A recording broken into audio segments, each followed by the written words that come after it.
여러분, 혹시 퇴근길 지하철에서 막 특가로 뜬 해외여행 항공권 이거 급하게 결제해 보신 적 있으시죠? 아, 네. 무조건 일단 잡고 봐야 되잖아요, 그런 건. 맞아요. 근데 그러다 며칠 뒤에 일정이 꼬여서 취소하려고 딱 봤더니 환불 불가. 이런 청천벽력 같은 안내문 마주하신 분들 꽤 많으실 겁니다. 네, 진짜 억울하죠. 고객센터는 전화도 안 받고 이메일 보내도 막 묵묵부답이고요. 그러니까요. 근데 말입니다. 여러분의 그 피 같은 돈이 묶여버린 이 짜증나는 상황의 진짜 원인이 여러분이 결제 버튼 누르기 며칠 전에 저 멀리 중동 사막 한가운데서 발사된 미사일 한 발 때문이라면 믿으시겠습니까? 와, 미사일이요? 갑자기 스케일이 확 커지는데요. 네. 일상에서 겪는 이 사소한 해프닝이 사실은 글로벌 지정학적 위기랑 거시경제의 거대한 톱니바퀴가 막 맞물려 돌아간 결과라는 거죠. 아, 듣고 보니까 진짜 우리가 매일 겪는 일들이 세계 경제랑 아주 섬세하고 또 어떻게 보면 되게 잔혹하게 연결되어 있단 말이죠. 바로 그겁니다. 그래서 저희가 매일 새벽마다 주요 기사들을 쏙쏙 뽑아서 하루의 인사이트를 드리는 BT의 5분 세상 읽기, 그 2026년 3월 16일자 요약본을 가지고 오늘 심층 탐구 시간을 마련한 이유가 여기에 있습니다. 네, 겉으로는 되게 파편화되어 보이는 경제, 국제사회, 부동산 이슈들이 어떻게 하나의 인과관계로 묶여 있는지 파헤쳐 보는 거죠. 맞습니다. 오늘 미션은 그 이면의 메커니즘을 낱낱이 파헤치는 겁니다. 자, 그럼 중동 미사일에서 시작된 이 지독한 연쇄 반응, 첫 번째 동의로부터 한번 짚어볼까요? 좋습니다. 모든 연쇄 반응의 진원지는 단연 중동이죠. 지금 걸프 국가들 상황이 그냥 국제적인 갈등 수준을 완전히 넘어섰거든요. 뉴스 보니까 막 바레인 영토 내에서 이란 쪽으로 미사일 쏘는 영상도 막 공개되고 그러던데요? 네, 맞아요. 게다가 이란은 UAE가 자국섬 공격의 영토를 제공했다고 막 엄청 강하게 압박하고 나섰고요. 와, 진짜 얽히고 설켰네요. 근데 더 충격적인 건 그동안 엄청 강경했던 그 친이란 무장정파 하마스 있잖아요. 네, 하마스요. 하마스조차도 이란한테 제발 주변국 공격 좀 자제해달라고 촉구했다면서요? 네, 이게 뭘 의미하냐면 이제는 자기들끼리도 상황 통제가 전혀 안 된다는 거죠. 기존의 어떤 진영 논리 같은 게 완전히 붕괴된 통제 불능 상태라는 겁니다. 개전 2주 만에 민간인 포함해서 벌써 3,000명 이상이 사망했다니까 진짜 너무 끔찍한 비극이거든요. 그렇죠. 정말 안타까운 일이죠. 근데 솔직히 우리 청취자 여러분 입장에서는 지리적으로 너무 먼 곳의 이야기다 보니까 당장 피부에 와닿지 않을 수도 있단 말이에요. 충분히 그러실 수 있죠. 근데 여기서 미국 트럼프 대통령의 최근 요구사항을 딱 들여다보면 이야기가 완전히 달라집니다. 트럼프 대통령이 또 무슨 폭탄 발언을 했나요? 트럼프 대통령이 한국, 중국, 일본을 딱 콕 집어서 호르무즈 해협에 군함을 파견하라고 아주 강하게 압박을 가했습니다. 호르무즈 해협이요? 거기가 전 세계 원유 물동량의 대동맥 같은 곳이잖아요. 네, 정확합니다. 지금 이란이 거기를 봉쇄하려는 움직임을 보이니까 동맹국들한테 너희가 쓰는 원유 수송로니까 너희 돈이랑 너희 군대로 직접 안전 확보해라. 이렇게 노골적으로 안보 청구서를 내민 거죠. 와, 진짜 직설적이네요. 우리 정부도 2020년 때처럼 청해부대 작전 범위를 호르무즈까지 넓히는 걸 검토 중이라고는 하던데 이거 진짜 완전 진퇴양난 아닌가요? 맞아요. 엄청난 외교적 딜레마죠. 그렇다고 미국 요구를 씹자니 당장 무역보복 날아올 거 아니에요. 막 비관세 장벽 세우고. 네, 정부 입장에서는 안보적 명분하고 경제적 실익 사이에서 정말 살얼음판 걷는 줄타기를 해야 되는 상황입니다. 와, 머리 아프네요. 근데 더 뼈아픈 문제는요. 이런 외교적 고면을 할 틈도 없이 이 위기가 우리 셀물 경제에 즉각적으로 폭탄을 떨어뜨렸다는 거예요. 폭탄이요? 설마 환율 말씀하시는 건가요? 네, 환율입니다. 중동 사태 여파로 원달러 환율이 월 평균 1,476.9원을 기록했거든요. 1,470원이 넘었다고요? 와, 그거 1998년 IMF 외환위기 이후로 최고치 아닌가요? 맞습니다. 심지어 야간 거래에서는 일시적으로 1,500원을 돌파하기까지 했어요. 헐, 1,500원이요? 잠깐만요. 환율이 오르고 중동발 리스크 때문에 국제 유가가 오르는 건 알겠는데 이게 왜 우리 실물 경제에 이른바 퍼펙트 스톰을 몰고 온다는 거죠? 이게 단순히 주유소 기름값 몇백 원 오르는 수준이 아니거든요. 더 큰 그림이랑 연결을 해봐야 되는데 환율 1,500원이라는 건 수입 물가가 통제 불능 상태에 빠졌다는 아주 강력한 사이렌입니다. 한국이 OECD 국가 중에서 원유 의존도 1위잖아요. 네, 기름 한 방울 안 나니까 전부 달러 주고 사와야 되잖아요. 근데 중동 리스크 때문에 1배럴당 원유 가격 자체도 엄청 폭등했는데 아, 그걸 결제해야 되는 달러 가치. 그러니까 환율마저 1,500원으로 확 뛰어버렸다는 거군요. 빙고! 완벽한 이중 거죠. 기업들 입장에서는 에너지나 원자재 수입 비용이 기하급수적으로 늘어나는 거예요. 공장 돌리는 전기세도 오르고 물건 나르는 물류비도 다 오르겠네요. 그렇죠. 그럼 기업이 그 비용을 감당 못하니까 결국 제품 가격을 올릴 수밖에 없는 거고요. 아, 그러면 우리가 마트에서 사는 식료품 가격이나 막 매일 타는 대중교통 요금이 도미노처럼 치솟으면서 내수 소비가 꽁꽁 얼어붙는 거네요. 네, 그게 바로 거시경제 전반의 위기로 비화되는 메커니즘입니다. 와, 결국 밖에서 불어온 인플레이션 폭풍이 우리 집 지갑을 태우는 진짜 산불이 된 거군요. 근데 여기서 정말 흥미로운 게 하나 있습니다. 어떤 건가요? 이렇게 공급망이 다 흔들리고 불확실성이 극에 달했는데 오히려 이 판을 엎어버리려는 거인들의 움직임이 포착됐단 말이죠. 일론 머스크 제기 짚고 넘어가야죠. 아, 테라팹 말씀하시는군요. 네, 머스크가 7일 내로 초대형 반도체 공장 테라팹 착공에 들어간다고 선언했잖아요. 네, 이게 규모가 장난이 아닙니다. 월 10만 개의 웨이퍼를 생산하는데 반도체, 로직, 메모리, 그리고 패키징 공정까지 전부 전부 다요? 네, 전부 미국 내에서 올인원으로 직접 생산하겠다는 엄청난 야심이죠. 아니 근데 여기서 제가 딴지 하나 걸게요. 미국 본토에서 제조업을 한다는 것 자체가 인건비도 어마어마하게 들고 노조 문제도 빡세고 인력 구하기도 힘들잖아요. 그렇죠. 비용 면에서는 엄청난 비효율이죠. 게다가 반도체 공정을 한 공장에서 다 소화하는 건 삼성전자나 대만 TSMC 같은 초거대 기업들도 섣불리 못하는 건데 자동차 회사 CEO가 대체 왜 굳이 미국 땅에 이걸 짓겠다는 건가요? 아주 예리한 지점이신데요. 그 해답은 바로 통제력 확보에 있습니다. 통제력이요? 네, 아까 우리가 호르무즈 해협 위기나 환율 폭등 얘기했잖아요. 외부 요인 때문에 우리 경제가 흔들리는 거. 머스크는 외부 업체나 타국에 의존하는 글로벌 공급망이 지정학적 위기 앞에서 얼마나 취약한지 뼈저리게 느낀 겁니다. 아, 남한테 맡겨놨다가는 언제 목줄 잡힐지 모른다는 거군요. 맞아요. 테슬라 자율주행이나 AI 시스템 구축하려면 반도체가 엄청 필요한데 대만이나 한국에 의존하다가 만약 중동 전쟁이나 미중 갈등 터져서 물류가 하루라도 막힌다. 그럼 자기 제국 절체가 그냥 올스톱 되는 거네요. 그러니까 당장 돈이 훨씬 더 많이 들더라도 자기가 모든 걸 통제할 수 있는 완벽한 자급자족 생태계를 구축하겠다는 방어적인 생존 전략을 택한 겁니다. 와, 받기 불안하니까 남한테 의존하던 효율성을 싹 다 포기하고 내 앞마당에 철옹성을 쌓겠다. 이거 진짜 흥미롭네요. 근데 참 묘한 게 이런 극단적인 자급자족 생존 전략이 가상자산 시장에서도 똑같이 나타나고 있더라고요. 네, 비트코인 고래들 움직임이죠. 맞아요. 비트코인 10개에서 1만 개 정도 보유한 큰 선 고래들이 다시 무서운 속도로 막 매집을 시작했대요.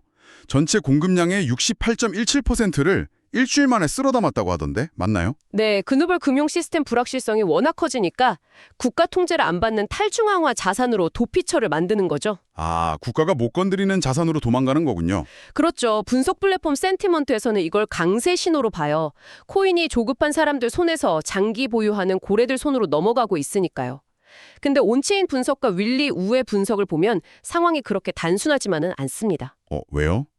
고래들이 막 미친 듯이 사들이고 우리 같은 개미들도 희망으로 돌리면서 같이 사고 있으면 시장 전체 확이 도는 거니까 좋은 거 아닌가요? 자, 여기서 자본시장에서 진정한 바닥이 어떻게 형성되는지 그 원리를 아셔야 됩니다.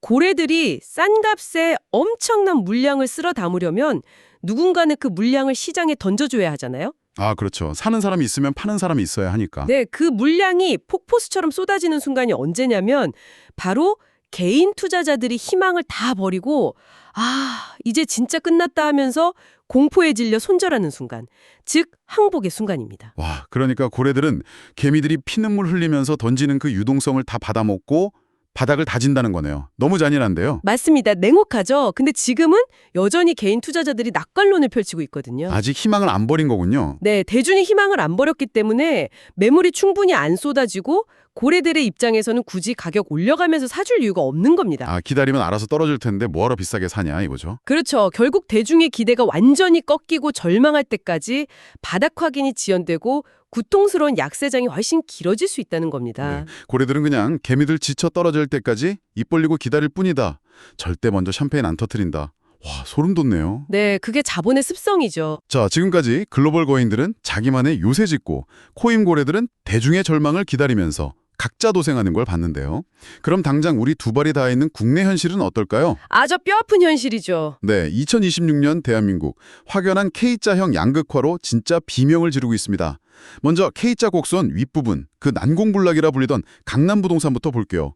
강남구 아파트 매물이 무려 1만 건을 돌파했대요. 2달 만에 40%나 급증했죠. 네, 수서동은 142%, 개포동은 64%나 매물이 늘고 호가는 막 3억씩 뚝뚝 떨어진다고 하더라고요.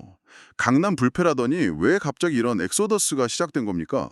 시장의 음악을 멈추게 한 장본인은 바로 세금 공포입니다. 세금이요? 네, 당장 5월부터 양도소득세 중과가 시작되고 3월 18일에는 공동주택 공시가격 열람이 열리거든요. 정부가 고가 1주택자랑 비거주자에 대한 보유세를 대폭 인상하겠다고 예고한 상태고요. 아니 근데 솔직히 아무리 세금 올라도 집값도 오를 것 같으면 버티는 게 강남 집주인들 생리 아닌가요? 과거엔 당연히 그랬죠. 근데 지금은 아까 말한 그 인플레이션이랑 고금리 여파 때문에 자산 가격에 더 오를 거라는 기대감 자체가 꺾여버린 겁니다. 아, 오를 일은 없는데 세금 청구서는 눈덩이처럼 불어난다. 네, 그러니까 소득 없는 고령자나 무리하게 갭 투자했던 다주택자들이 버티다 한계에 다다라서 서둘러 매물을 막 던지는 거예요. 헐, 매물은 역대급으로 쌓이는데 대출금리가 높으니까 받아줄 매수자는 없고 결국 쫓기는 집주인들이 호가를 내릴 수밖에 없는 거네요. 정확합니다. 자, 그럼 자산가들이 이렇게 세금 무게에 짓눌려 있다면 우리 사회의 또 다른 한편, 이 K자 곡선의 밑바닥 노동시장 현실은 진짜 참혹합니다. 네, 2011년에 고용노동부 통계 작성된 이래로 최초로 임시직이랑 일용직 월 근로소득이 하락했거든요. 평균 174만 원, 오히려 3.3%가 뒷걸음질 쳤다고 하더라고요. 이게 우리 경제의 가장 취약한 펀더멘탈이 무너지고 있다는 증거입니다. 원래 일용직 중에서도 그나마 돈 좀 만질 수 있는 게 건설업이었어요. 아, 노가다라고 부르는 현장직이 단가는 좀 세잖아요. 네, 근데 부동산 PF 부실 여파로 건설업에 한파가 닥치면서 그 고수익 단기 일자리들이 싹 다 증발해버린 겁니다. 와, 그럼 그 빈자리는 뭘로 채워졌나요? 고령층이 주로 하는 초단기 사회복지 서비스 일자리 같은 것들이 늘어났죠. 단가 높은 일은 사라지고 하루 몇 시간 일하는 저임금 일자리만 팽창하니까 전체 임시직 평균 소득 자체가 밑으로 훅 끌려 내려간 겁니다. 진짜 씁쓸하네요. 정규직인 상용직 근로자는 평균 447만 원 받아서 적차가 2.5배 역대 최대라고 하던데 열심히 일해도 가난을 못 벗어난다는 절망감이 들 수밖에 없겠어요. 그렇죠.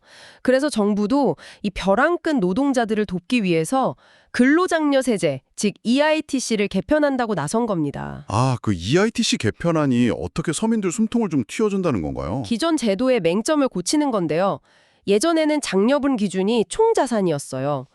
예를 들어 전세대출 1억 끼고 1억 5천만 원짜리 전셋집 살면 사실 빚이 대부분인데도 겉보기엔 자산 기준 초과라고 장려금을 안 줬거든요. 아, 빚 좋은 개살구인데 정부는 부자로 본 거네요. 억울하겠다. 네, 그래서 이제는 부채를 뺀 진짜 순자산 기준으로 개편을 검토 중이라고 합니다. 통과되면 꽤 많은 분들에게 구명조끼가 될 수 있죠. 제발 좀 빨리 시행됐으면 좋겠네요. 근데 이렇게 경제적 한파가 서민들 턱 밑까지 차오르면 결국 사회의 가장 약한 고리부터 펑하고 파열음이 나기 마련이잖아요. 네, 그 파열음이 바로 청소년 당력범죄 급증이라는 아주 아픈 형태로 나타나고 있습니다. 맞아요. 촉법 소년 연령을 현행 14세에서 13세로 하향하는 방안이 73년 만에 본격 검토 중이라고 하죠. 2024년에 촉법소년 검거 건수가 2만 건을 돌파했거든요. 강력범죄도 늘고요. 이재명 대통령이 실효성 있는 대응을 지시하면서 성평등 가족부도 논의에 들어갔습니다. 아, 해외는 기준이 어떤가요? 해외를 보면 영국은 10세고요. 미국 일부주는 7세에서 13세로 우리보다 훨씬 낮습니다. 법적 기준을 현실화하려는 의도는 충분히 이해가 되죠. 그렇네요.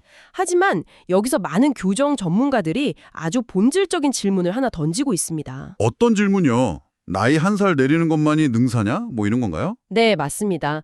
소년 범죄 급증 기저에는 방금 우리가 얘기한 그 경제적 빈곤, 그리고 가전 해체라는 거시적인 원인이 얽혀 있잖아요. 아, 돈 문제로 가정이 흔들리니까 아이들이 방치되는 거군요. 그렇죠.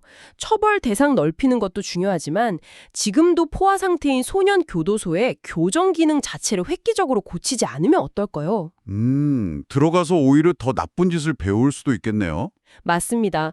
더 어린 나이에 범죄 기술만 배우고 나와서 성인이 되면 더 큰 범죄를 저지르는 악순환이 될 수 있다는 걸 전문가들이 경고하는 겁니다. 감옥에 일찍 보내는 데만 급급할 게 아니라 이 망가진 아이들을 어떻게 다시 건강한 사회인으로 돌려보낼지 그 시스템을 뜯어 고쳐야겠네요.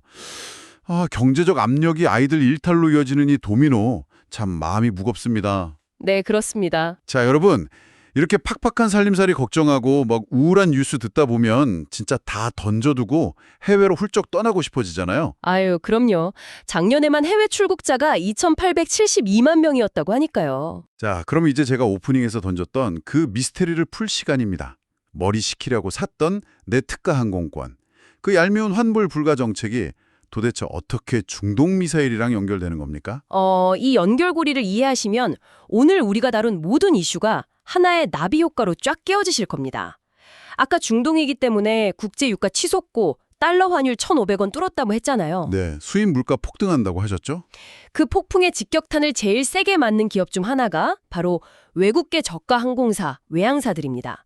이 회사들은 엄청난 양의 항공일을 다 달러로 결제해야 되거든요. 헐, 그럼 기름값도 올랐는데 달러 환율까지 올랐으니까 회사 재무제표가 완전 박살나겠네요. 네, 완전히 피투성이가 되는 거죠. 그러니까 줄어든 수익을 어떻게든 메꾸고 살아남으려고 일단 고객센터 상담원 인력부터 대폭 삭감해버리는 겁니다. 아, 그래서 전화 연결이 죽어도 안 됐던 거군요. 그렇죠.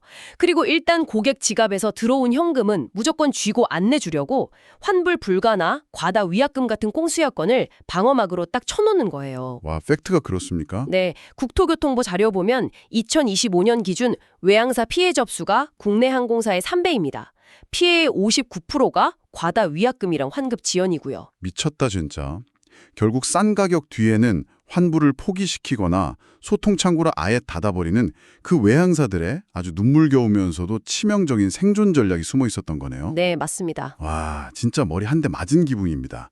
중동 사막에서 쏜 미사일 한 발이 원유 가격이랑 환율 흔들고 그 파도가 외항사 재무제표를 따려서 결국 제 스마트폰 예약 앱에 그 환불 불가 버튼으로 튀어나온 거였어요. 네, 오늘 우리가 요약본으로 추적한 뉴스들이 절대 편편화된 이야기들이 아니라는 증거죠. 글로벌 지정학적 위기라는 거대한 파도 앞에서 국가, 기업, 고래들, 그리고 영세한 외항사까지 진짜 각자의 방식으로 처절하게 생존 투쟁을 하고 있는 겁니다. 네, 맞습니다. 이 거대한 인과관계 메커니즘을 못 읽으면 우리만 얄팍한 약관에 속아서 돈 날리거나 큰 파도에 휩쓸리게 되는 거네요. 네, 아는 만큼 내 자산을 지킬 수 있는 거죠. 아, 정말 모든 게 너무 촘촘하게 얽혀있는 세상입니다. 이 시점에서 여러분께 마지막으로 아주 도발적인 질문 하나 던지면서 마무리하고 싶은데요. 네, 좋습니다. 여러분, 우리 그동안 재테크할 때 계란을 한 바구니에 담지 마라. 다들 들어보셨죠? 아주 전통적인 분산 투자 공식이죠. 네. 근데 오늘 보셨다시피 지구 반대편 갈등 하나가 내 밥상 물가 올리고 내 비행기표를 휴지 조각으로 만드는 이렇게 글로벌 연결망이 너무 쉽게 바사삭 무너지는 시대라면 어떨까요? 분산의 의미가 퇴색될 수도 있겠네요. 그렇죠. 그래서 비용이 얼마나 들든 남한테 의존 안 하고 내 앞마당에서 다 해결하겠다는 일론 머스크의 테랍셉이나 대중심리에 안 휘둘리고 스스로 도피처 만드는 코인 고래들처럼 말이죠. 네.